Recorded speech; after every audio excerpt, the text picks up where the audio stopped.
Hey everyone, so I'm going to review this new yarn that just came out called Insta Knit, and it's for knitters that are beginners who are struggling with the cast on, or maybe someone that has issues with tension with the cast on, because the loops are already pre-done on this skein. So stay tuned for a walkthrough and what my thoughts are on it.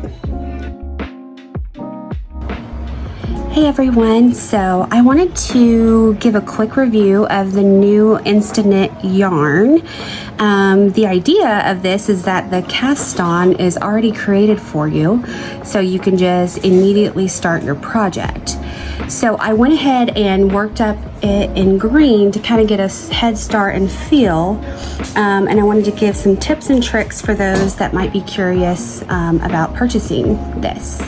So let's get into it.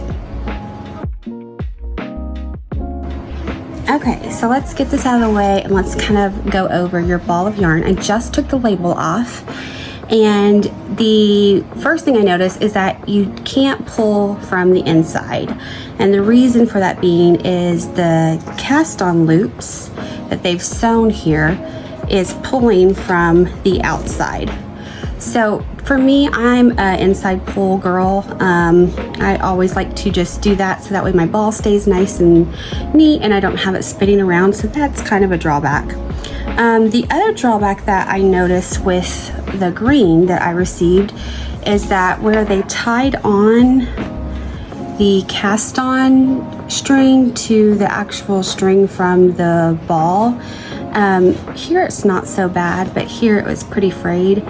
So that's too short to weave in, so it probably just depends on which ball of yarn that you get.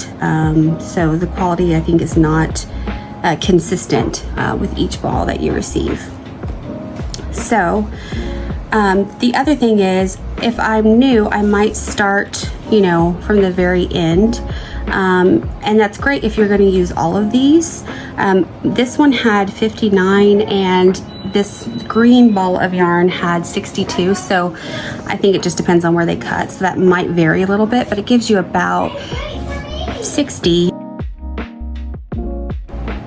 Okay, so the way you want to get started is you want to count however many loops that you need from the last loop on the thread that is connected to your working yarn, right? So I want to go 15, so I'm going to count 1, 2, 3, 4, 5, 6, 7, 8, 9, 10, 11, 12, 13, 14, 15. So I'm going to start here, and I'm going to load with my right hand needle through the first loop.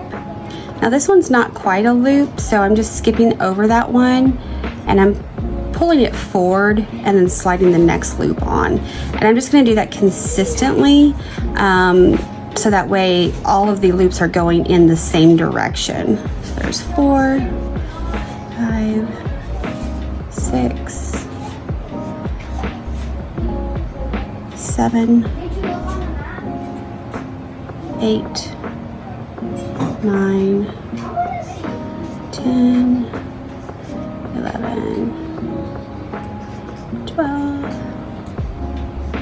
13, oops, so that one didn't get in the right direction, 13, 14, and there is 15. So once I've got them all loaded on, they went on pretty easily. It is a little bit probably tighter than it would be working with a 9mm, which is the recommended size.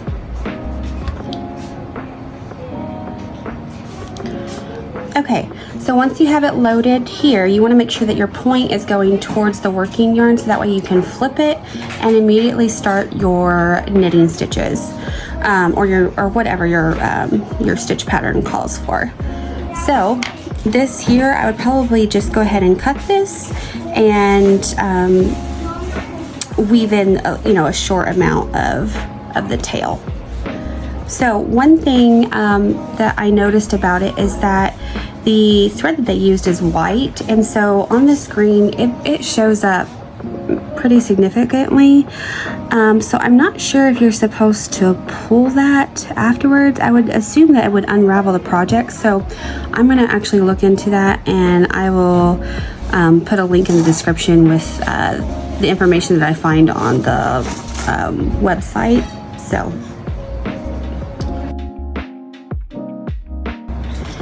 So thank you so much for watching. I hope that this was helpful for those that are curious. This is a pretty brand new thing that just came out. I think it was like about 10 days ago now.